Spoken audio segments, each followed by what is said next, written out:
आपण मानकर बहुमूल्य समय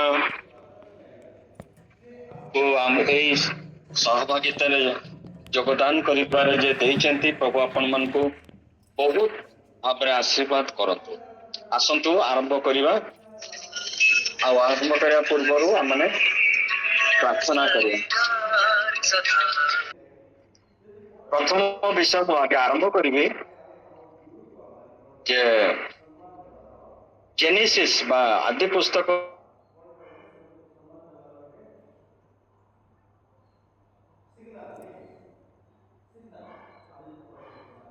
लाइट थिला सूर्य पूर्वर लाइट थिला यदि विश्वास करचंते को पद द्वारा हम जानिबा दुई पदरे लिखा अछि पढ़ंतु के भे देखा जाए। हाँ अनंतर 3 रे लिखा अछि अनंतर परमेश्वर कहिले दीप्ति हो तहिरे दीप्ति ହେଲା। Thank you sister. एकदम माने टिक्स राइट क्लिक करचंते and God said let there be light and there was light. बहुत बढ़िया रत्न प्रभा सिस्टर पूरा पारल को आसी गले किंतु ए जो प्रभु जो डिक्लेयर कले सेटा को से कहि पारलेनी। एनीवे आश्चर्य विषय नहीं कि आगे ता पर जे सूर्य आसिला एबे हमर जहाँ वैज्ञानिक तथ्य अनुसार आम जहाँ देखुचु रात्रि घोर अंधकार पर जिते सूर्य आकाश उदय हुए पृथ्वी बक्षर लाइट विचरण करे बा आसे तापर केते कविता तापर केते विषय लिखाई वैज्ञानिक माने तापर केते करिकरी सूर्यर पथ चंद्रर पथ बहुत जिनिस बाहरी एठी आम आज जो विषयटा नहीं सेटा होचे गीत संगीत तार 27 पर्व गीत संगीत तार 27 पर्व जे पाउचंती फर्स्ट लाइन टा पढ़ंतु।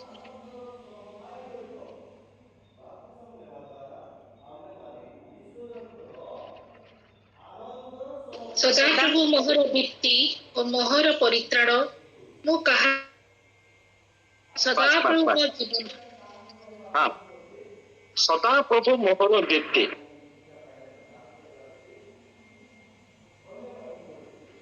मोर लाइफ जेतबे प्रथम जोहन टिके पढ़ंतु 5 प्रथम जोहन एका पर्वर 1 ରୁ 5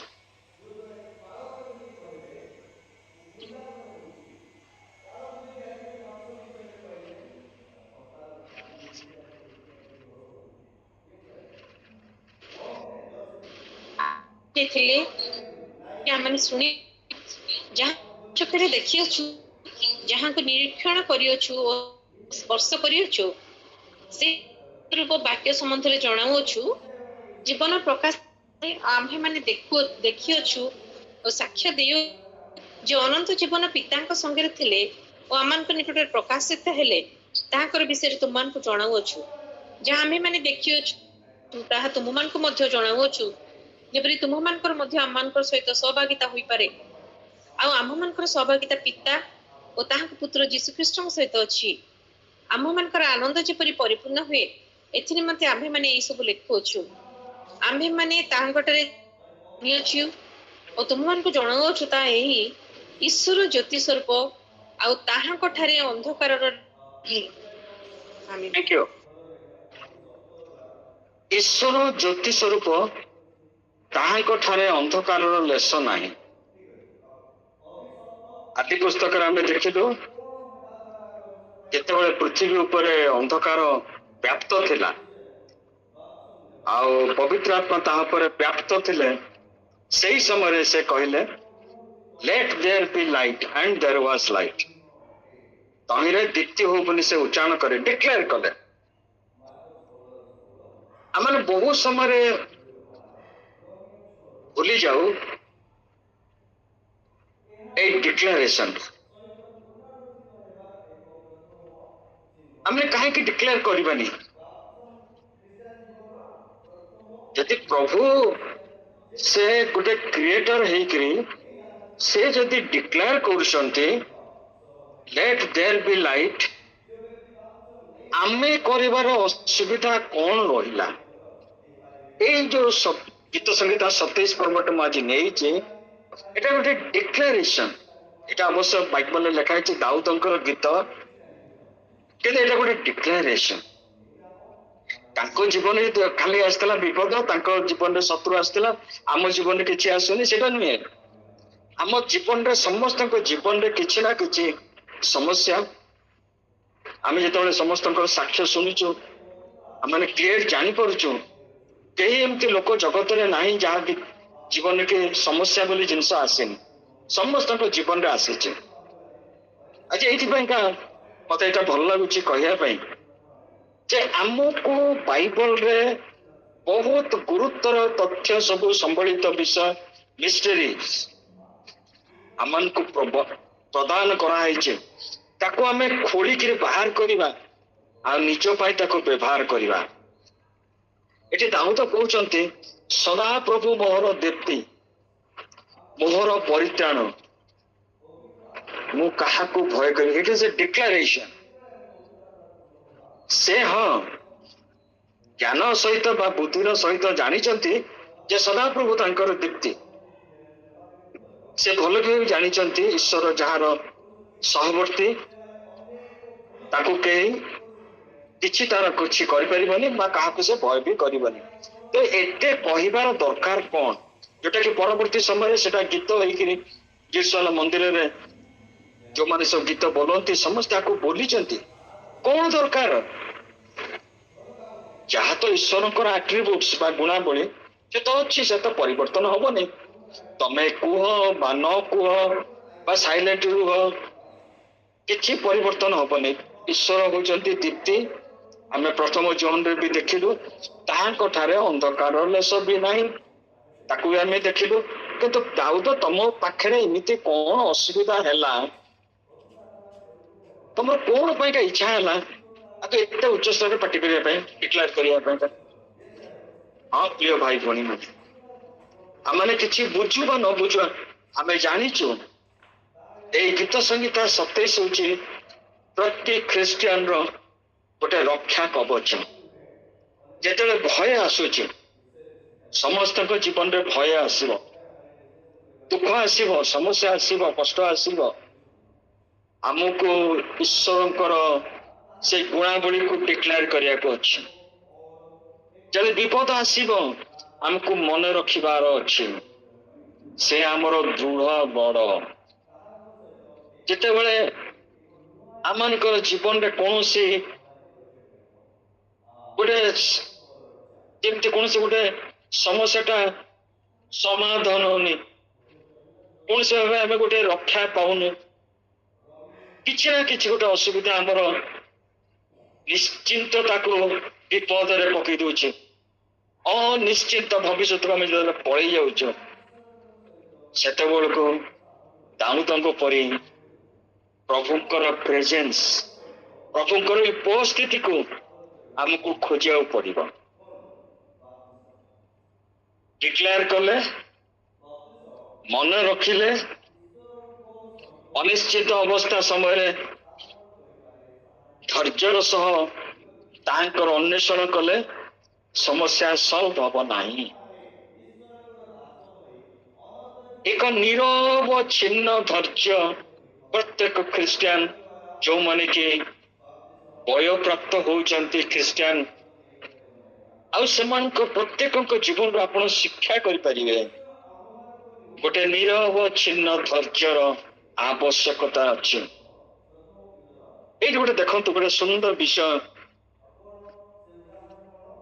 ଦାଉଦ ଲେଖୁଛନ୍ତି।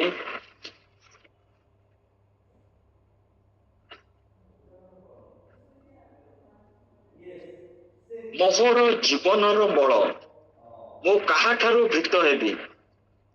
ଦୁଷ୍କର୍ମକାରୀଗଣ ମୋହର ମାଂସ ଗ୍ରାସ କରିବା ପାଇଁ ମତେ ଆକ୍ରମଣ କରିବା ବେଳେ ମୋର ସେଇ ବିପକ୍ଷ ଶତ୍ରୁମାନେ ଝୁଣ୍ଟି ପତିତ ହେବେ। ସୈନ୍ୟ ଦଳ ମୋ ବିରୁଦ୍ଧରେ ଛାଉଣି କଲେ ହେଁ ମୋର ଅନ୍ତ କଣ ଭୟ କରିବ ନାହିଁ। ଗୋଟେ ଦିନ ଛାଉଣି କରନ୍ତୁ, ସବୁଦିନ ଛାଉଣି କରନ୍ତୁ, ବା ଲଗାତାର ଛାଉଣି କରନ୍ତୁ, ଯାଏ ସେ ନାହିଁ। କଣ ପାଇଁକା? ଯେବେ ଯୁଦ୍ଧ ମୋ ବିରୁଦ୍ଧରେ ଉଠେ, ତିନିଟା ଦେଖନ୍ତୁ, ସୈନ୍ୟ ଦଳ ମୋ ବିରୁଦ୍ଧରେ ଛାଉଣି କଲେ ମୋର ଅନ୍ତ କଣ ଭୟ କରିବ ନାହିଁ। ଯେବେ ଯୁଦ୍ଧ ମୋ ବିରୁଦ୍ଧରେ ଉଠେ ତେବେ ମଧ୍ୟ ମୁଁ ସାହସିକ ହେବି। ସାହସ ଗୋଟେ ଏଭଳି ଜିନିଷ ଆମକୁ ପ୍ରତ୍ୟେକଙ୍କ ଜୀବନରେ ଜନ୍ମ ଲାଭ କରେ। এটা ଫ୍ରି ଗିଫ୍ଟ ନୁହେଁ। ବଜାରକୁ ଗଲ, ଏ ଭାଇ କେତେ ଟଙ୍କା ୟାର କେଜି କଣ କିଣିକି ନେଇ ଚାଲି ଆସିବ, ସେମିତି ମିଳେନି ଏଟା। ଯେତେବେଳେ ଆମେ ବିପଦ ସମୟରେ, ଦୁଃଖ ସମୟରେ, ଅନିଶ୍ଚିନ୍ତତା ଅବସ୍ଥାରେ ଆମେ ପ୍ରଭୁଙ୍କର ଅନ୍ୱେଷଣ କରୁ, ସେଇଠି ହିଁ ଆମମାନେ ସାହସକୁ ଜନ୍ମ ଦେଉ। এটা ବିଶ୍ୱାସ କରନ୍ତୁ ବା ନ କରନ୍ତୁ, ମନେ ରଖନ୍ତୁ, ଈଶ୍ୱର ଯେତେବେଳେ ଆମ ଜୀବନରେ କୌଣସି ବିଷୟ ଆଣନ୍ତି, ସେ ପାରିପାର୍ଶ୍ୱିକ ଅବସ୍ଥାକୁ ପରିବର୍ତ୍ତନ କରନ୍ତି ନାହିଁ, ନେଇଯାଆନ୍ତି ନାହିଁ। ସେ ଆମର ଜୀବନରେ ପରିବର୍ତ୍ତନ ଆଣନ୍ତି। ଆମ ଜୀବନରେ ସାହସ ସଞ୍ଚାରିତ ହୁଏ,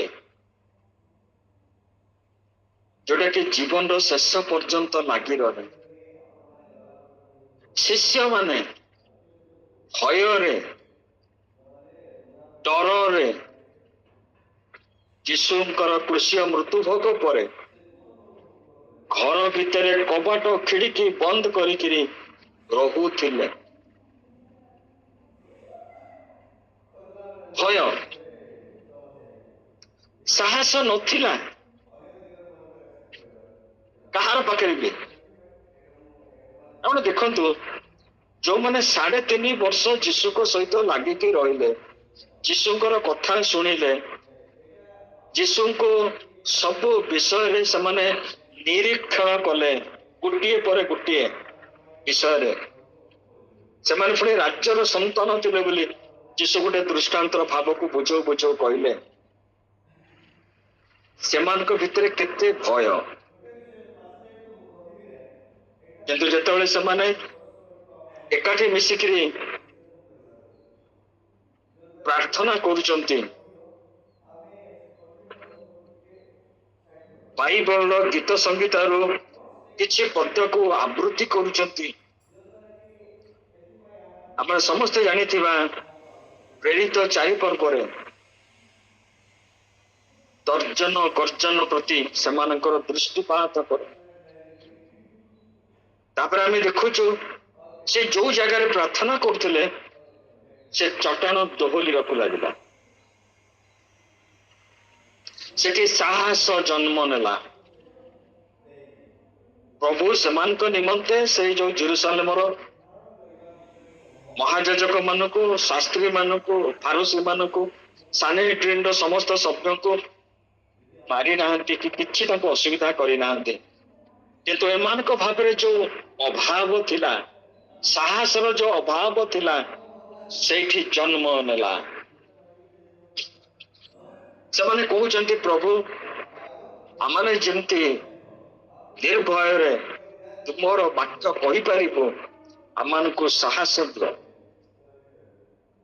ପ୍ରତ୍ୟେକ ସରକାରଙ୍କର ହଉ, ଗଭର୍ଣ୍ଣମେଣ୍ଟର ହଉ, ମିଲିଟାରୀର ହଉ, ଗୋଟେ ମୁଖପାତ୍ର ଥାନ୍ତି। ସରକାର କୋଉଠି ଆସିକି କହିବେନି ଯେ ସରକାର କେମିତି ଚାଲିଛି ବୋଲି, ସେ ମୁଖପାତ୍ର ଦ୍ୱାରା ହିଁ ସେ ଭିନ୍ନ ଭିନ୍ନ ସମୟରେ ସେମାନେ ଜଣେଇବେ ସରକାରଙ୍କର ରୀତି ନୀତି ଆଉ ତାଙ୍କର ବ୍ୟବସ୍ଥା ସମ୍ପର୍କରେ।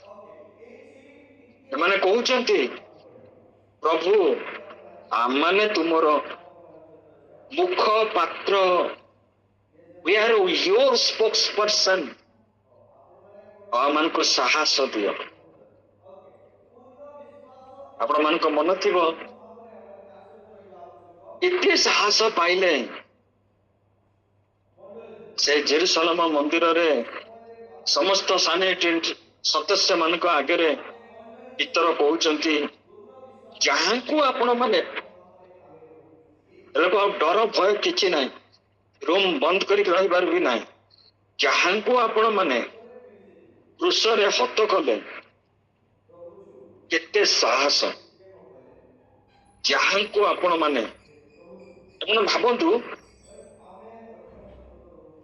ଗୋଟେ ପ୍ରଚାରକ ହଉ ବା ଗୋଟେ ଲୋକ ହଉ ବା ଦିଟା ଲୋକ ହଉ, ପାର୍ଲାମେଣ୍ଟ ଚାଲିଥିବ ଇଣ୍ଡିଆର, ତ ଛାଡିବେନି ଭିତରକୁ। ତେବେ ଯଦି ବି ସେମାନେ ପଶି ଯାଇଛନ୍ତି ଆଉ ସେମାନେ ଯଦି କୌଣସି କଥା ଗଭର୍ଣ୍ଣମେଣ୍ଟର ବିରୁଦ୍ଧରେ ଅଛି କହିପାରିବେ? ସାହସ ହବନି। ପୋଲିସ ଫୋର୍ସ ଅଛନ୍ତି, ମିଲିଟାରୀ ଫୋର୍ସ ଅଛି, ସବୁ କିଛି ଗଭର୍ଣ୍ଣମେଣ୍ଟର ଅଛି, ତମର ସାହସ ହବ କହିଦବ?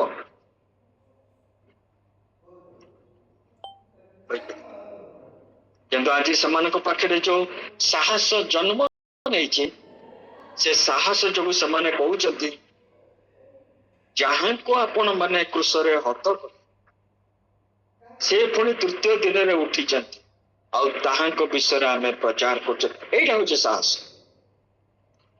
ପ୍ରିୟ ଭାଇ ଭଉଣୀ ମାନେ, ମୁଁ ଆପଣ ମାନଙ୍କର ବ୍ୟକ୍ତିଗତ ଜୀବନ ବିଷୟରେ କିଛି ଜାଣେନି,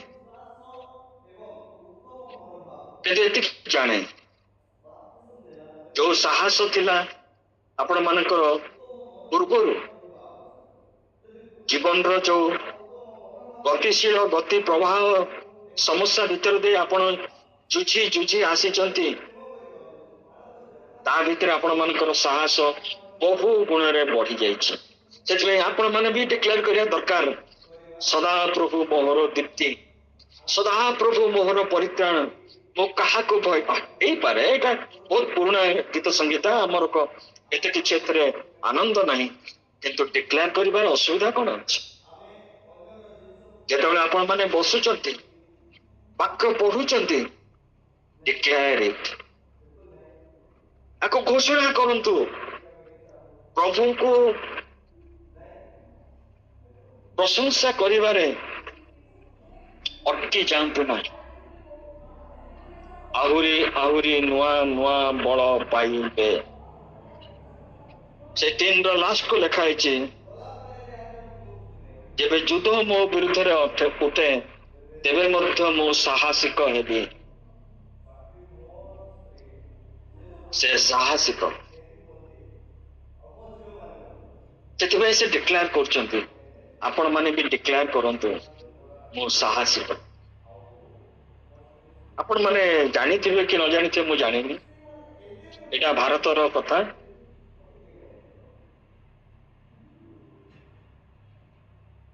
ଗିର୍ଜା ଚାଲୁଛି, ବିପକ୍ଷ ଦଳ ବା ବିରୋଧୀ ଦଳ ବା ଯୋଉଟା କୁହନ୍ତୁ, ଆପଣ ବୁଝିଛନ୍ତି ଠିକରେ, ସେମାନେ ଆସିକିରି ଗିର୍ଜା ବନ୍ଦ କରିଛନ୍ତି, ମାଡ଼ ମାରିଛନ୍ତି, ସେ ଦୁଇ ସ୍ୱାମୀ ସ୍ତ୍ରୀଙ୍କୁ ଟାଣିକିରି ଜେଲରେ ଭର୍ତ୍ତି କରିଛନ୍ତି। ଆଉ ସେ ଜେଲରେ ଭର୍ତ୍ତି ହେବା ପୂର୍ବରୁ ସେ ଜେଲରକୁ ସ୍ୱାମୀ କହୁଛନ୍ତି, ଦେଖନ୍ତୁ ଆମେ 2 ଦିନରେ ଜାମିନ ପାଇବା। ଆଉ ପ୍ରକୃତରେ ସେ 2 ଦିନରେ ଜାମିନ ପାଇଲେ। ଜେଲର ବଡ ଉତ୍ସାହିତ ହେଇକିରି ଆସିକିରି କହିଲେ, ଆପଣ କେମିତି ଜାଣିଥିଲେ ଯେ 2 ଦିନରେ ଆପଣ ପାଇବେ? ଏଇ ଯୋଉ ସେକ୍ସନ ସବୁ ଲାଗିଛି, ଏଥିରେ ତ ନନ୍ ଆଭେଲେବଲ୍, କେମିତି ଆପଣ ପାଇବେ ବୋଲି ଜାଣିଥିଲେ? ଆଶ୍ଚର୍ଯ୍ୟ ହୋଇ ସେ ପଚାରିଲେ, ଯେତେବେଳେ ସେ ଭାଇ ଜଣକ ପ୍ରଭୁଙ୍କର ବିଷୟରେ କହୁଛନ୍ତି, ସେ ଉତ୍ସାହିତ ହେଇକି ଶୁଣିଲେ, ତାଙ୍କ ଆଖି ଛଳଛଳ ହେଇଗଲା ଯେ ପ୍ରଭୁଙ୍କ ପାଖରେ କେତେ ଶକ୍ତି ଅଛି। ଆପଣ ଭାବନ୍ତୁ, ସେ ଭାଇ କଣ ଉତ୍ସାହରେ ବା ସାହସରେ ତାଙ୍କର କମି ଯାଇଛି? ଆହୁରି ବଢି ଯାଇଛି। ଯେତେବେଳେ ପାଉଲ ଖାଇ ନାହାନ୍ତି, ପାଉଲ ଶିଲା ମାଡ଼ ମାରିଛନ୍ତି, କଷ୍ଟ ହଉଛି, ରକ୍ତ ବହୁଛି, ଫିଲିପିଓ ଜେଲ ଭିତରେ ତାଙ୍କୁ ରଖା ହେଇଯାଇଛି, କୋଉଠୁ ଶକ୍ତି ଆସିଲା? ସ୍ତବ ଗାନ କଲେ, ପ୍ରଭୁଙ୍କର ସ୍ତବ ଗାନ କଲେ, ସବୁ କଏଦୀ ମାନେ ସବୁ ଶୁଣିଲେ, ପୁଣି ଉଚ୍ଚ ସ୍ୱରରେ ଅନ୍ଧକାର ଭିତରେ ହାତରେ ଗୋଡିରେ କଡି ପଡା ହେଇଛି, ଆଉ ଶୃଙ୍ଖଳ ବନ୍ଧା ହେଇଛି। କିନ୍ତୁ ଏଇ ଯୋଉ ସାହସର ସହିତ କାର୍ଯ୍ୟ ଆଜି ପୃଥିବୀରେ ଯେତେ ସାହସିକ କାର୍ଯ୍ୟ ହେଇଛି ତାହା ହେଇଛି ପ୍ରଭୁଙ୍କ ଲୋକମାନଙ୍କ ଦ୍ୱାରା। ନହେଲେ ଅନ୍ଧକାର ଶକ୍ତି କେବେ ହେଲେ ଆଲାଉ କରିବନି। এই ଅନ୍ଧକାରର ଶକ୍ତି ତା କବଳରୁ କୌଣସି ଲୋକକୁ ଖସି ଯିବାକୁ ଦବନି। ଯେତେବେଳେ ତାଙ୍କ ବୀରମାନେ ଯୋଉମାନେ କି ଅପେକ୍ଷା କରିଛନ୍ତି, ଅନ୍ୱେଷଣ କରୁଛନ୍ତି, ପ୍ରତିଦିନ ତାଙ୍କର ସାହସ ପାଇବା ପାଇଁ ତାଙ୍କର ସାହସ ଜନ୍ମ ନଉଛି, ତେବେ ମଧ୍ୟ ମୁଁ ସାହସିକ ହେବି। ମୁଁ ସଦାପ୍ରଭୁଙ୍କ ସୌନ୍ଦର୍ଯ୍ୟ ଦେଖିବା ପାଇଁ, ତାହାଙ୍କ ମନ୍ଦିର ଅନୁସନ୍ଧାନ କରିବା ପାଇଁ, ଯେପରି ଯାବଜୀବନ ସଦାପ୍ରଭୁଙ୍କ ଗୃହରେ ବାସ କରିବି।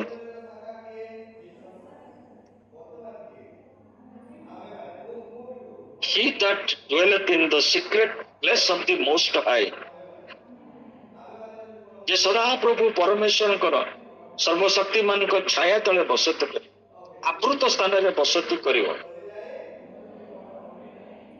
ଏଣ୍ଟାୟାର ସେ ପର୍ବସାରା ସବୁତକ ବ୍ଲେସିଂ, ସବୁତକ ଆଶୀର୍ବାଦ ବା ସମସ୍ତ ଅନୁଗ୍ରହ ବା ମଙ୍ଗଳଦାନ ତାକୁ ମିଳିବ। ହୁଏନି, ସମ୍ଭବ ହୁଏନି। ଆମେ ସବୁ ମନୁଷ୍ୟ, ସମସ୍ତଙ୍କ ଜୀବନରେ ଟେମ୍ପଟେସନ ଅଛି। ଗୋଟେ କେହି ନାହିଁ ଯେ କହିବ ନାଇଁ ମୁଁ ସବୁଦିନ ପ୍ରଭୁଙ୍କ ଏକଦମ ଆନନ୍ଦରେ ମୁଁ ପ୍ରଶଂସା କରୁଛି, ଗ୍ରହଣ କରୁଛି। ନାଇଁ, ସେମିତି ହେଇପାରିବନି।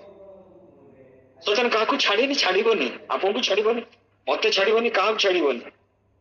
କିନ୍ତୁ ପ୍ରଭୁ ଆଜି ଆମମାନଙ୍କୁ କହୁଛନ୍ତି ଅନ୍ୱେଷଣ କର, ଅପେକ୍ଷା କର। ଅପେକ୍ଷା ଦ୍ୱାରା କଣ ହୁଏ? ଆମ ଭିତରୁ ସେ ଖାଦ ଗୁଡାକ ବାହାରେ, ଅପରିଷ୍କୃତ ଜିନିଷ ଗୁଡାକ ଯାହା ଆମ ଦେହରେ ଲାଗିକି ଥିଲା, ଆମେ ଆହୁରି ସୁନ୍ଦର ଭାବରେ ପରିଷ୍କୃତ ହଉ, ରିଫାଇନମେଣ୍ଟ ଆସେ ଆମ ଜୀବନ, ଆମ ଜୀବନରେ ବଳ ଆସେ। ଯେମିତି ଦାଉଦ କହୁଛନ୍ତି ସଦାପ୍ରଭୁ ମୋହର ବଳ। ଡିକ୍ଲେୟାର କରନ୍ତୁ, ଶୁଖିଲା ସମୟରେ, ବିପଦ ସମୟରେ, ଶାନ୍ତିର ସମୟରେ, ଦୁଃଖ ସମୟରେ, ନିରାପଦ ସମୟରେ ମଧ୍ୟ ସଦାପ୍ରଭୁ ମୋର ବଳ, ସଦାପ୍ରଭୁ ମୋର ଦୀପ୍ତି। ଦୀପ୍ତି ମାନେ ନୁହେଁ ଯେ ଟର୍ଚ, ଯୋଉ ଆଲୋକ ଆସିଲେ ମୁଁ କ୍ଲିୟର ଦେଖିପାରିବି ମୁଁ କୋଉ ବାଟରେ ଯାଉଛି, ମୋର ଯୋଉ ଟ୍ରାକ୍ ନେଇଛି ସେ ଟ୍ରାକ୍ ଟା ଠିକ ଅଛି ନା ନାହିଁ, ମୁଁ ସେଗୁଡାକ ଦେଖିପାରିବି। ସଦାପ୍ରଭୁ ମୋହର ଦୀପ୍ତି। ସଦାପ୍ରଭୁଙ୍କ ଉପରେ ଅନ୍ୱେଷଣ କଲେ କଣ ହୁଏ? ସଦାପ୍ରଭୁ ଆମକୁ ପ୍ରସ୍ତୁତ କରନ୍ତି। He prepares us। କାଲି ସକାଳ ପାଇଁକା ମୁଁ ସେ ଶୀର୍ଷକ ରଖିଛି ଆପଣମାନଙ୍କୁ କହିବା ପାଇଁ, ପ୍ରିପାରେସନ ଉପରେ। ମୁଁ ସେଥିପାଇଁ ତାକୁ ଆଉ ବେଶୀ ଏଠି କହିବା ପାଇଁ ଚାହୁଁନି। ଯେତେବେଳେ ପ୍ରଭୁଙ୍କ ଉପରେ ଆମେ ନିର୍ଭର କରୁ, କିଛି ଆଶାରେ, କିଛି ପାଇବା ଆଶାରେ, ସାଙ୍ଗେ ସାଙ୍ଗେ ପ୍ରଭୁ ଦିଅନ୍ତିନି। ପ୍ରଭୁ ତାଙ୍କର ଟାଇମିଂ ଅନୁସାରେ ଦେବେ। କୋଉ ଟାଇମିଂରେ ଦେବେ ନା, ଯୋଉ ଟାଇମିଂ ତାଙ୍କୁ ଭଲ ଲାଗିବ ଯେ ଆମେ ମୂଳଧନ ପାଇବା, ସୁଧ ପାଇବା, ବୋନସ୍ ବି ପାଇବା। କଣ ପାଇବା? ବୋନସ୍। ତିନିଟା। ମର୍ଦ୍ଦଖାୟ ସେ ରାଜାଙ୍କର ଗୃହରେ ଥରେ ଶୁଣିଲା ଦୁଇ ଜଣ ଲୋକଙ୍କର କଥାବାର୍ତ୍ତା, କାନ ଡେରି ଶୁଣିଲା।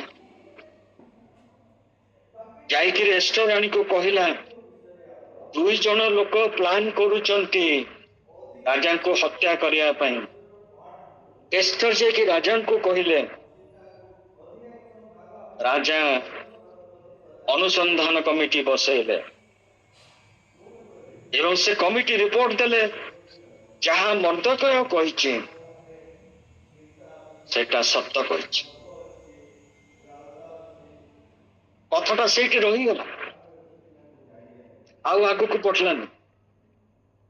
ହୁଏତ ମୁଁ ଜାଣିନି, ହେଇଥିବ ତାଙ୍କର ଯୋଉ ଇତିହାସ ଲେଖକ ଥିବେ ତା ନାଁଟାକୁ ଲେଖି ଦେଇଥିବେ ଯେ 2 ଜଣ ସେମାନେ ଚକ୍ରାନ୍ତ କରୁଥିଲେ, ବିଦ୍ରୋହ କରୁଥିଲେ।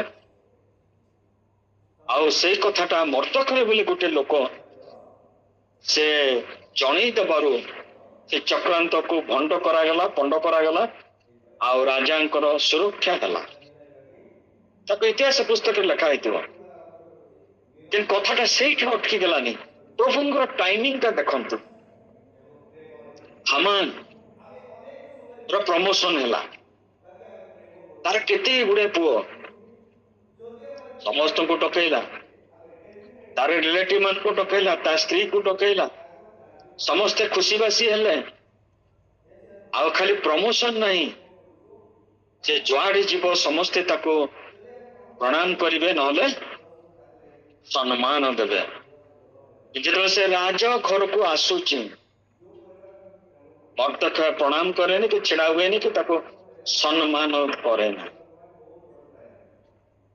ସେତେବେଳେ ତା ମନ୍ଦ ବୁଦ୍ଧି ତାର କହୁଛି, ଏ ଗୋଟିଏ ଲୋକ ମତେ ଅବମାନନା କରେ, ମତେ ଅସମ୍ମାନିତ କରେ, ତା କଥା ମୁଁ ଦେଖିବି। ପ୍ରିୟ ଭାଇ ଭଉଣୀ ମାନେ, ଅନେକ ସମୟରେ ପ୍ରଭୁ ଆମମାନଙ୍କୁ ଅନେକ ମଙ୍ଗଳ ଦାନ ଦେଇଥାନ୍ତି, ଅନେକ ଆଶୀର୍ବାଦରେ ପୂର୍ଣ୍ଣ କରିଥାନ୍ତି। ସେମିତି ଲେଖାଏନି ଯେ ଖାଲି ଖ୍ରୀଷ୍ଟିଆନ ମାନେ ପାଇବେ, ଅନ୍ୟମାନେ ବି ପାଆନ୍ତି। କିନ୍ତୁ ଆମେ ଭୁଲି ଯାଇଥାଉ ଯେ ଆମର ରିମୋଟ କଣ୍ଟ୍ରୋଲଟା ଆମେ କାହାକୁ ଗୋଟେ ଦେଇଦେଇଛୁ। ସେ ଯେତେବେଳେ ରିମୋଟ କଣ୍ଟ୍ରୋଲ ଦବେଇବ ଆମେ ଖୁସି ହବୁ, ସେ ଯେତେବେଳେ ରିମୋଟ କଣ୍ଟ୍ରୋଲ ମାଇନସ କରିବ ଆମେ ଦୁଃଖୀ ହବୁ। ଏତେ ସେ ସମ୍ମାନ ପାଇଲା। ଅକ୍ଷେଶ୍ୱର ରାଜାଙ୍କର ତ ସୀମାଟା ଇଣ୍ଡିଆ ପର୍ଯ୍ୟନ୍ତ ଥିଲା ବୋଲି କହୁଛନ୍ତି। ଏତେ ବଡ ରାଜ୍ୟର ଗୋଟେ ପ୍ରଧାନମନ୍ତ୍ରୀ ପାଇକିରି ଗୋଟିଏ ଲୋକ ପାଇଁ ତାର ମନରେ ଲେଖା ହେଇଛି ରାଗ ଜାତ ହେଲା, ଉତ୍ପନ୍ନ ହେଲା।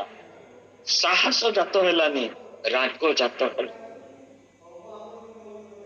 ସମସ୍ତଙ୍କୁ ପଚାରୁଛି କଣ କରାଯିବ ନା 50 ହାତ ଉଚ୍ଚର ତା ପାଇଁ ଗୋଟେ ବଡ ଫାଶୀ ବା ଶୁଳି ଯୋଉଟା ବି ହଉ ଗୋଟେ ଦଣ୍ଡ ଦବା ପାଇଁ ଗୋଟେ ବ୍ୟବସ୍ଥା କରାଗଲା, ବନା ହେଇଗଲା। ରାଜାଙ୍କ ଦରବାରକୁ ସେ ପଶୁଛି। ତ ଟାଇମିଂ କଥା ଦେଖନ୍ତୁ। କିନ୍ତୁ ଯୋଉ ଦିନ ଯୋଉ ରାତିରେ ହାମାନ ସେଇ ଫାଶୀକୁ ବନେଇବାର ସମାପ୍ତ କରିଛି, ଆଉ ରାଜାଙ୍କ ପାଖକୁ ସକାଳକୁ ଯାଉଛି ସେଇ ମର୍ଦ୍ଦକୟକୁ ଫାଶୀ ଦବା ପାଇଁ ଅର୍ଡର ଆଣିବା ପାଇଁକା, ଆଣିଦେବ। କାରଣ ସେ ପ୍ରଧାନମନ୍ତ୍ରୀ, ତାକୁ ଅସୁବିଧା କଣ? ମାଗିଲେ ରାଜା ଖାଲି ସାଇନ୍ କରିଦେବେ, ନେଇ ଚାଲିଯିବ। ସେଇ ରାତ୍ରିରେ ରାଜା ସାଇନ୍ ଶୋଇ ପାରିଲେନି। କହିଲେ ଇତିହାସ ପୁସ୍ତକ ସବୁ ପଢିଲା ବେଳକୁ ମର୍ଦ୍ଦକୟ କଥା ବାହାରିଲା। ତାକୁ କଣ ସମ୍ମାନ ଦିଆହେଇଛି? କେହି ସେ ବିଷୟରେ କିଛି ଲେଖା ହେଇନି। ଆରେ ମୋର ଜୀବନ ବଞ୍ଚେଇଲା, କିଛି ସମ୍ମାନ ଦେଇନାହାନ୍ତି। ଏସବୁ ଭାବିଲା ବେଳକୁ ସକାଳ ହେଇଯାଇଛି। ଆଉ ସେତେବେଳକୁ ମର୍ଦ୍ଦକୟକୁ ଫାଶୀ ଦବା ପାଇଁ ହାମାନ ରାଜ ପ୍ରାଙ୍ଗଣରେ ପ୍ରବେଶ କରୁଛି। ରାଜାର ତଳ ପାହ୍ୟାର ସେ ହଉଛି। ରାଜା ପଚାରୁଛନ୍ତି, ଆଚ୍ଛା ହାମାନ ମତେ କୁହ, ରାଜା ଯାହାକୁ ସମ୍ମାନ ଦେବେ କୋଉ ଟାଇପର ସମ୍ମାନ ଦେଲେ ତାହାକୁ ଭଲ ହବ? ହାମାନ ଭାବୁଛି ମୋଠୁ ଆଉ କିଏ ଲୋକ ଅଛି ସମ୍ମାନ ପାଇବା ପାଇଁ? ଆପଣଙ୍କ ଘୋଡାରେ ସେ ବସିବ, ଆପଣଙ୍କ ଗୋଟେ ସୁନ୍ଦର ପୋଷାକ ତାକୁ ଦିଆଯିବ, ଆଉ ରାଜଦଣ୍ଡରେ ସେ ବୁଲିବ, ସମସ୍ତେ ତାହା ଆଗରେ ନତ ହେବେ, ତାକୁ ସମ୍ମାନ କରିବେ, ପ୍ରଣାମ କରିବେ। ଯାହା ତୁମେ କହିଅଛ ଗୋଟି ଗୋଟିକିରି କର, ଦେଖିଲାକୁ ନା ଚେଞ୍ଜ ହେଇଗଲା। କଣ ନା ଆସିଗଲା? ମର୍ଦ୍ଦକୟ ପ୍ରତିକରଣ। ସେ ଯାଇଥିଲା କଣ ପାଇଁ? ମର୍ଦ୍ଦକୟକୁ ମାରିବା ପାଇଁ। ଅର୍ଡର କଣ ଆସିଲା? ନା ତୁମେ ସେ ଭାର ନବ, ସେ ଘୋଡାରେ ବସିବ, ତମେ ତଳେ ଛିଡା ହେଇକି ତା ଆଗେ ଆଗେ ଚାଲିବ ଆଉ ତାର ପ୍ରଶଂସା କରିକି ଚାଲ। ପ୍ରଭୁଙ୍କର ସମୟ, ପ୍ରଭୁ ଆମକୁ ସାହସ ଦିଅନ୍ତି, କିନ୍ତୁ ପ୍ରଭୁଙ୍କ ସମୟରେ ମୂଳଧନ ମିଳିବ, ସୁଧ ମିଳିବ, ବୋନସ୍ ବି ମିଳିବ। ଦେଖନ୍ତୁ ଟାଇମିଂ ଟା ଦେଖନ୍ତୁ। କେବେଠୁ ମୋର ମର୍ଦ୍ଦକୟ ଏଇଟା ହେଇଛି, ସେ ପର୍ଯ୍ୟନ୍ତ କୌଣସି ପୁରସ୍କାର ଦିଆହେଇନଥିଲା, କିନ୍ତୁ ସେଇଦିନ ରାତିରେ ରାଜା ନିଦ ନ ହେବାରୁ ସବୁ ବିଷୟ ପ୍ରଭୁଙ୍କର ନିୟନ୍ତ୍ରଣାଧୀନ। ଯଦି ତାଙ୍କର ସେ ଗୁଣାବଳୀକୁ ଆମେ ପ୍ରତିଦିନ ଡିକ୍ଲାର କରିବା, କଣ ଆଜି ବିଶେଷ ବଡ ଟପିକ ନାହିଁ ଯୋଉଟା ଆପଣ ମନେ ରଖିପାରିବେନି, ସେମିତି ବଡ ଟପିକ ନାହିଁ। କାହାଠାରୁ ଆମ ଭୀତ ହେବେ? Beautiful question. ଆମେ ଡରିଯାଉ, ଯୁଦ୍ଧର ରବ ଶୁଣିକି ଆମେ ଡରିଯାଉ। ଯେତେବେଳେ କୌଣସି ଲୋକ ବିପକ୍ଷ ମାନେ ବିଦ୍ରୋହ କରି ଆସନ୍ତି ଆମେ ଡରିଯାଉ। A strong declaration from David. ସଦାପ୍ରଭୁ ମୋହର ଦୀପ୍ତି। ଦୀପ୍ତି ମାନେ ଟର୍ଚ୍ଚ ନୁହେଁ କି ଏଇଟା ନୁହେଁ, କିନ୍ତୁ ତାଙ୍କର ଯୋଗୁ ମୋ ପାଖରେ ଅନ୍ଧକାର କିଛି ରହିପାରୁନି, ମୋର ଭିତରେ ସାହସ ବଢି ଯାଉଛି। ଅନ୍ୟମାନଙ୍କୁ ମୁଁ ଡରିବା ପାଇଁ ଇଚ୍ଛା କରୁନାହିଁ, କାରଣ ସେ ମୋର ବଳ। ବହୁତ ଲୋକ ଈଶ୍ୱରକୁ ବଳ ସ୍ୱରୂପେ ବ୍ୟବହାର କରନ୍ତି। ଗୋଟେ ପ୍ରାର୍ଥନା ସମୟରେ କିଛି ଗୋଟେ ଲୋକ ଯେମିତି ଯୋଗେଇବ ତା ପାଇଁ ଆମମାନେ ବ୍ୟବହାର ଈଶ୍ୱରଙ୍କୁ କରୁ। କିନ୍ତୁ ଏଠି ଲେଖା ହଉଛି ଯେ ସଦାପ୍ରଭୁ ମୋହର ବଳ, ଆଉ ମୁଁ କାହାଠାରୁ ଭୀତ ହେବେ?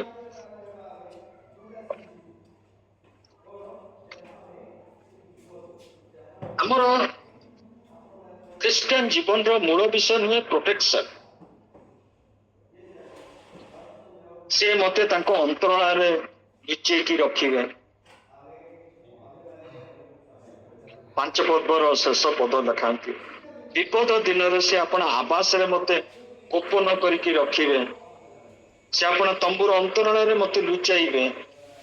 ପ୍ରୋଟେକ୍ସନ ନିହାତି ଦରକାର, କିନ୍ତୁ ଖ୍ରୀଷ୍ଟିଆନ ଜୀବନର ମୂଳ ବିଷୟ ପ୍ରୋଟେକ୍ସନ ନୁହେଁ। କାରଣ ଯାହା ପାଖରେ ଈଶ୍ୱର ଅଛନ୍ତି, ମର୍ଦ୍ଦକୟ ବିଷୟ ଦେଖନ୍ତୁ, ଟାଇମିଂ, କୋଉ ଟାଇମିଂ ତମର ଏତେ ସଲିଡ ହବ, ତମର ଯୋଜନା ଏତେ ପରଫେକ୍ଟ ହବ ଯେ ପ୍ରଭୁଙ୍କ ଲୋକଙ୍କର ଏଗେନ୍ଷ୍ଟ ତମେ ଉଠିପାରିବ, ହେଇପାରିବନି। କିନ୍ତୁ ଆମର ମେନ୍ କଥା ହଉଛି କଣ? ମୁଁ ଗାନ କରିବି, ଜୟ ଧ୍ୱନି ଭଳି ଉତ୍ସର୍ଗ କରିବି।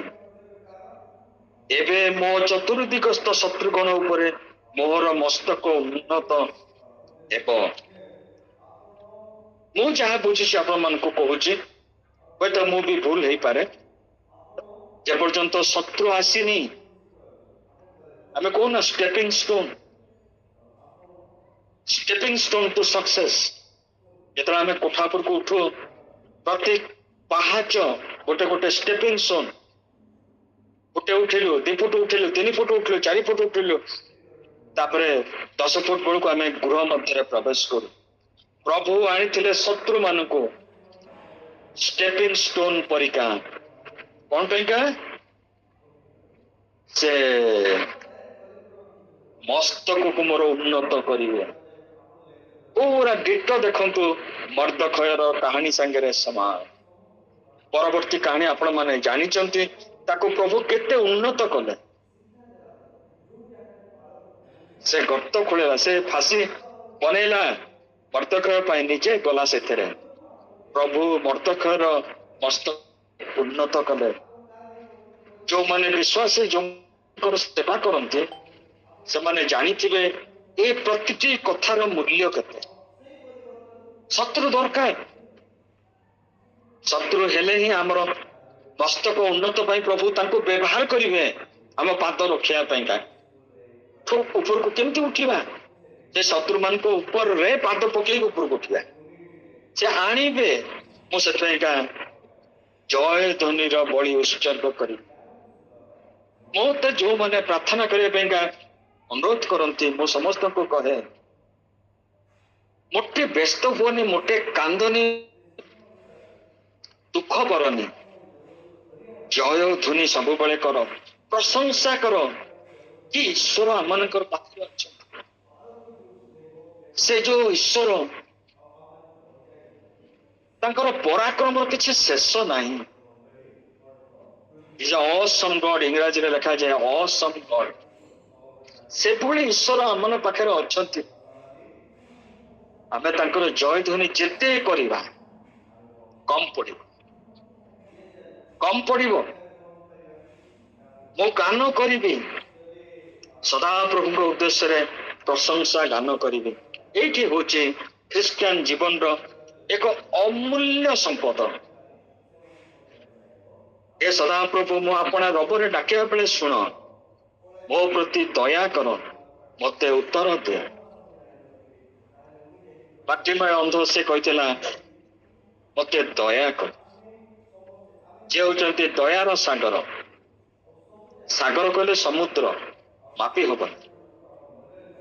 ତାଙ୍କ ପାଖରୁ ଦୟା ମାଗିବାଟା କିଛି ଭୁଲ। ପ୍ରତିଦିନ ଆମେ ଯେତେବେଳେ ତାଙ୍କ ପାଖରୁ ଦୟା ମାଗୁ, ଆମେ ଖାଲି ବ୍ଲେସିଂ ପାଉନା, ତା ସାଙ୍ଗରେ ଡବଲ ବେନିଫିଟ ପ୍ରୋଟେକ୍ସନ ପାଉ, ସାହସ ପାଉ, ବଳ ପାଉ ଏ ଜଗତର ସହିତ ମୁକାବିଲା କରିବା ପାଇଁ।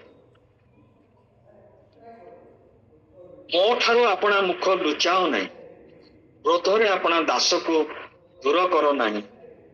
ତୁମେ ମୋର ସହାୟ ହୋଇଅଛ। ଯଦି ଆମେ ନିଜର କର୍ମ ଦ୍ୱାରା ବିଚାଳିତ ହବା, ଖାଲି ଅବଶ୍ୟ ସେଇଟା ମୋର ଅଛି, ଖାଲି ଚୁମ୍ବକରେ ମୁଁ କହୁଛି, ଆମେ କେବେ ଧାର୍ମିକ ଗଣିତ ହେଇପାରିବା ନାହିଁ ନା। ଆମର କାହାରି କର୍ମ ହଉଛି ସବୁ ପଚା ସଢା କୁଟା ପରିକା ପାଉଳ ଲେଖୁଛନ୍ତି। କିନ୍ତୁ ପ୍ରଭୁଙ୍କର ଅନୁଗ୍ରହ ପାଇଁ, ତାଙ୍କର ଅନୁଗ୍ରହ ଆମମାନଙ୍କ ପାଇଁକା ହେଲାଠୁ ଆମେ ଆଜି ସେ ପରିତ୍ରାଣ ପାଇଲୁ। ଆମମାନଙ୍କ ନାଁ ସେ ମେଷ ଶାବକଙ୍କର ଜୀବନ ପୁସ୍ତକରେ ଲେଖା ହେଲା। ପୁସ୍ତକ ସବୁ ଖୋଲାଗଲା। ସେଥିରେ ସେମାନେ ଆପଣ ଆପଣ କର୍ମ ଅନୁସାରେ ବିଚାଳିତ ହେଲେ। କିନ୍ତୁ ଆଉ ଗୋଟେ ପୁସ୍ତକ ଥିଲା, ତାର ନାଁ ହଉଛି ମେଷ ଶାବକଙ୍କର ଜୀବନ ପୁସ୍ତକ, ଦି ଲାମ୍ବସ୍ ବୁକ୍ ଅଫ୍ ଲାଇଫ। ଯଦି ଆମେ ସେ ବୁକ୍ ଅଫ୍ ଡିଡ୍ସ ଅନୁସାରେ ଆମକୁ ଯଦି ବିଚାର ହବ, ମୁଁ 100% ସିଓର କେହି ଆମେ ସ୍ୱର୍ଗ ଯାଇପାରିବା ନାହିଁ। କାରଣ ଆମମାନଙ୍କର କର୍ମ କିଛି ଉତ୍ତମ ନୁହେଁ ପ୍ରଭୁଙ୍କ ଦୃଷ୍ଟିରେ। ଆମ ଦୃଷ୍ଟିରେ ଠିକ ହେଇପାରେ, ପ୍ରଭୁଙ୍କ ଦୃଷ୍ଟିରେ ଠିକ ଗ୍ରେସ୍ ର ଦରକାର ଥିଲା। ଯୋଉ ଗ୍ରେସ୍ ପାଇଁକା ପ୍ରଭୁ ଆଜି ଆମମାନଙ୍କୁ ତାଙ୍କ ଆମର ନାଁ ସେ ଲାମ୍ବସ୍ ବୁକ୍ ଅଫ୍ ଲାଇଫ ରେ ଲେଖିଲେ। ଆମ ପାଇଁକା ସେ ଅନୁଗ୍ରହ ପଠେଇଲେ। ଯେତେବେଳେ ଦାଉଦ ଏ ବିଷୟରେ ଲେଖୁଛନ୍ତି ପବିତ୍ର ଆତ୍ମାଙ୍କ ଦ୍ୱାରା, ସେ କହୁଛନ୍ତି, କ୍ରୋଧରେ ଆପଣା ଦାସକୁ ଦୂର କର ନାହିଁ, ତୁମେ ମୋର ସହାୟ ହେଇଛ। ଏ ମୋ ପରିତ୍ରାଣର ପରମେଶ୍ୱର, ମତେ ଦୂର କର ନାହିଁ, ବା ପରିତ୍ୟାଗ କର ନାହିଁ। ପବିତ୍ର ଆତ୍ମାଙ୍କ ଶକ୍ତିରେ ସେ କହୁଛନ୍ତି, ମତେ ପରିତ୍ରାଣ କର। ଏ ପ୍ରଭୁ,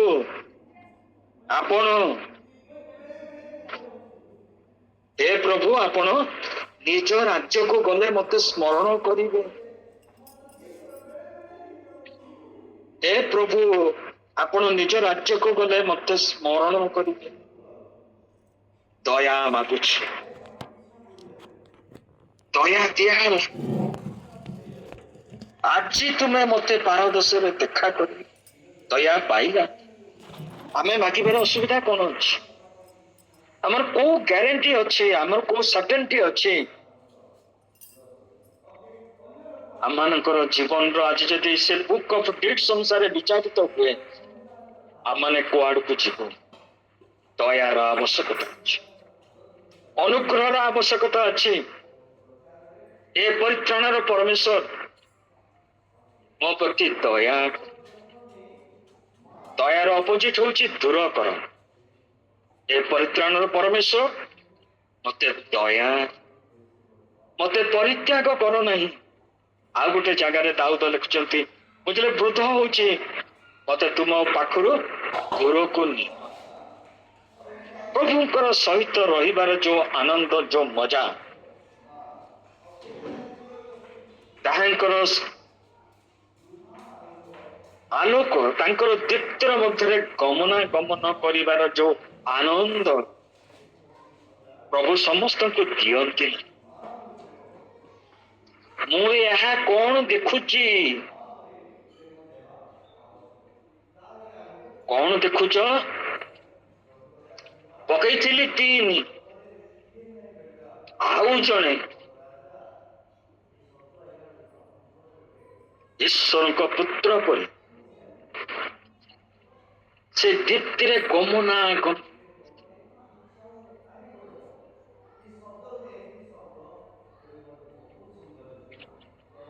आमर सहित ईश्वर जिते गमना गमन करती आउ कौन डर प्रभु से राजा आखि बोधे खोली देते चतुर्थ व्यक्ति किए जे गमना गमन कर आम सांगे रही आम ईमान ये लोकटी किए से प्रश्न पचार मु जीवित मानक देश में सदा प्रभुंकर मंगल भाव देखा विश्वास करनथिले मूर्छित होता दाऊद कहते सबु बेले मो तांकर मंगल भाव देखा विश्वास एटा गोटे ख्रिस्टियन जीवन रो गोटे अद्भुत गोटे रहस्यपूर्ण घटना आमने ईश्वर मंगल जानीचु पाइचु किंतु आहुरी दरकार तांकर ग्रेस तांकर मंगल तांकर आशीर्वाद आम आहुरी दरकार आम को आहुरी विश्वास रे मांगीबाकू पड़िबो आम पाई आम परिवार पाई आम मंडली पाई आमर समाज पाई आमर देश पाई नहले आम समस्ते मूर्छित हो जिबा प्रभुंकर जदि मंगल भाव आशीर्वाद अनुग्रह न आसीबो हयतो आमनकर देश रे से सुसमाचार द्वार खोली न पारे प्रिय भाई भौणी माने आमने जो परित्राण पाइचु दाऊद कहते हे मोहर परित्राणर परमेश्वर आज से परमेश्वर भी आमर परित्राणर परमेश्वर आम गौरव गर्वर सहित कहीपर हे परमेश्वर तुम्हें मोर परित्राणर परमेश्वर मोठू तुम्हें केवे दूर को मत परित्याग करिबो नाही सदा प्रभुंकर अनुसरण कर बलवान हो तुमर अंतकरण साहसिक हो तुम्हें सदा प्रभुंकर अनुसरण कर दैट इज द बेनिफिट जे कई लोक सदा प्रभु को अनुसरण करे अन्वेषण करे अपेक्षा करे से कौन पाइब से बलवान हब साहसिक प्रभु ये क्षुद्र वाक्य आम प्रत्येक को आशीर्वाद करंतु thank you very much God bless you काली सकाळ पुणी देखा हवा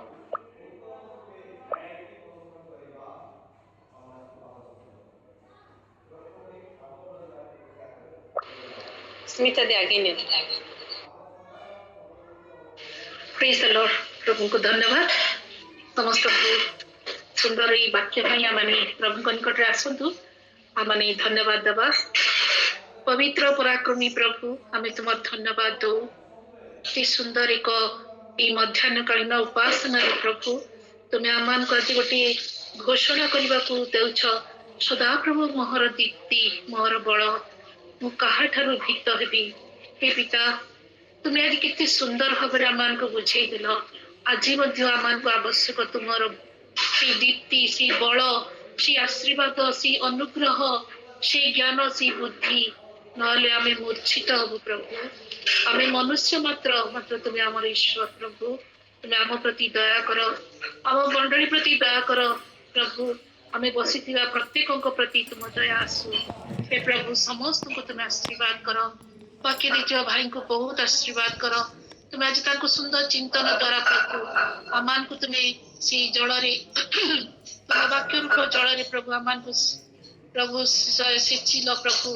ଆଉ ଆମେ ଉର୍ବର ହବୁ ପ୍ରଭୁ, ଆହୁରି ପ୍ରଭୁ ବଢିବୁ। ତୁମେ ଦୟା କର। ଧନ୍ୟବାଦ ପ୍ରଭୁ ଭାଇଙ୍କର ଆସନ୍ତା